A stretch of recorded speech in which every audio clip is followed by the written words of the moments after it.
అందరికి నమస్తే అండి. పుష్ప వ్లాగ్స్కి స్వాగతం. ఈ రోజు మన వీడియోలో బటర్ నాన్ రెసిపీ ఎలా చేయాలో చూపించబోతున్నాను. ఎగ్ లేకుండా, ఓవెన్ లేకుండా ఈజీగా పెనం పైనే పక్క కొలతలతో బటర్ నాన్ రెసిపీ ఎలా చేయాలో చూద్దామండి. ఎప్పుడు చేసుకునే విధంగా కాకుండా కొత్తగా ఉండే ఈ బటర్ నాన్ రెసిపీ ఎంతో సాఫ్ట్గా, పఫీగా, శుతి మెత్తగా, దూదిలాగా ఉంటుందండి. మరి ఎలా చేయాలో చూసేద్దామా? ఓకే అండి, వీళ్ళకి వెళ్ళిపోదాం. కేజీ పిండికి కొలతలు చూద్దామండి. ముందుగా 1 కిలో మైదా పిండి తీసుకోవాలి. ఇందులో 1 స్పూన్ సాల్ట్, 2 స్పూన్ల షుగర్ వేసుకొని 1.5 స్పూన్ ఈస్ట్ వేసుకోవాలి. ఇన్స్టెంట్ ఈస్ట్ సూపర్ మార్కెట్లోను ఆన్లైన్లోనూ మనకు దొరుకుతుంది. ఇప్పుడు ఇదంతా బాగా కలిపేసుకోవాలి. ఇప్పుడు ఇందులో 2 కప్పుల పెరుగు వేసుకోవాలి. కరెక్ట్ కొలతలు చెప్తున్నాండి. కిలో పిండికి పెరుగంతా పిండిలో కలిసిపోయేంత వరకు బాగా కలిపేసుకోవాలి. మనకు సగం పిండి పెరుగుతోనే కలిసిపోతుందండి. ఇలా కలిపేసుకున్న తర్వాత గోరువెచ్చని నీళ్ళతో మనము కొన్ని నీళ్లు పోసుకుంటూ పిండి తడుపుకోవాలి. వామ్ వాటర్ మాత్రమే వాడాలి, కూల్ వాటర్ వాడకూడదు. ఇలా పిండి మనము కంటిన్యూగా ఒక 10 నిమిషాల పాటు కలుపుతూనే ఉండాలి. అప్పుడే మనకు బటర్ నాన్ అనేది సాఫ్ట్గా, పఫీగా వస్తుంది. ఇలా పిండి బాగా కలుపుకున్న తర్వాత ముద్దలాగా తయారు చేసుకొని పైన మనం మూత పెట్టేసి 2 గంటల పాటు పక్కన పెట్టుకోవాలి. ప్లేస్ వేడిగా ఉండే ప్లేస్లో పెట్టుకోవాలండి. మనం మామూలుగా పెరుగు తోడు వేసుకొని పెట్టుకునే ప్లేస్ ఉంటుంది కదా, అలాంటి ప్లేస్లో మనము ఈ పిండి పెట్టుకోవడం వల్ల పిండి మనకు డబుల్ అయిపోతుంది 2 అవర్స్లో.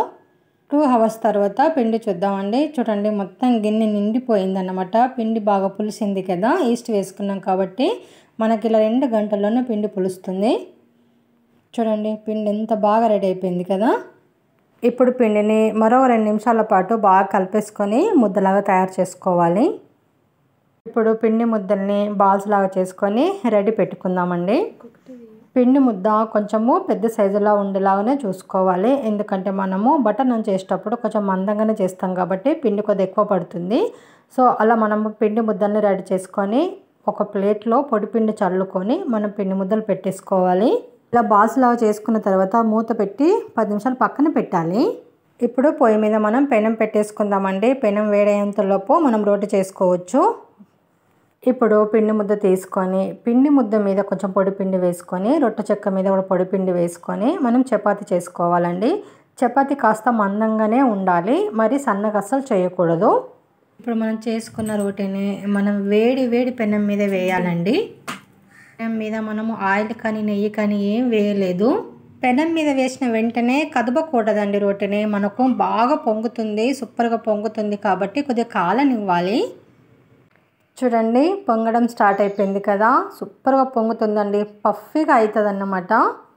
నాకు కట్టెల పొయ్యి ఉన్నా నేను నిప్పుల మీద కాల్స్తలేనండి, ఎందుకంటే ఇది అందరికి అందుబాటులో ఉండదు కనుక నేను పెనం మీద చూపిస్తున్నాను. ఇలా పొంగిన తర్వాత మనము ఇంకొక సైడ్ తింపేసుకొని కాల్చుకోవాలండి. చూడండి ఎంత బాగా పొంగిందో, కంప్లీట్గా పొంగిందండి. ఇప్పుడైతే సూపర్ సాఫ్ట్గా వస్తాయండి, సూపర్ పఫీగా వస్తాయి. ఇలా సెకండ్ వైపు కూడా కాల్చుకున్న తర్వాత ఇప్పుడు మనం తీసేసుకుందామండి. చాలా బాగా వచ్చింది కదా. ఇప్పుడు ప్లేట్లోకి తీసుకున్న వెంటనే వేడి మీద బటర్ అప్లై చేయాలండి. బటర్ లేకపోతే సన్ఫ్లవర్ ఆయిల్ కూడా అప్లై చేసుకోవచ్చు. తొందరలోనే మనం తండు రొట్టి కూడా చేసుకుందామండి నిప్పుల మీద. అంతే అండి, చాలా సింపుల్గా మనం బటర్ నాన్స్ ఎలా చేసుకోవాలో చూసాం కదా. తప్పకుండా మీరు ట్రై చేయండి. సూపర్ టేస్ట్గా, పఫీగా, సాఫ్ట్గా ఉంటాయి.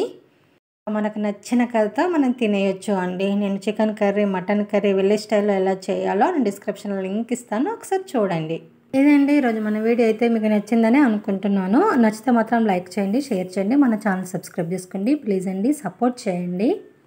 అలాగే మంచి వీడియోల కోసం, విలేజ్ వంటల కోసం, ఈజీ అండ్ సింపుల్ రెసిపీస్ కోసం మన ఛానల్ ఫాలో అవ్వండి. Thank for watching.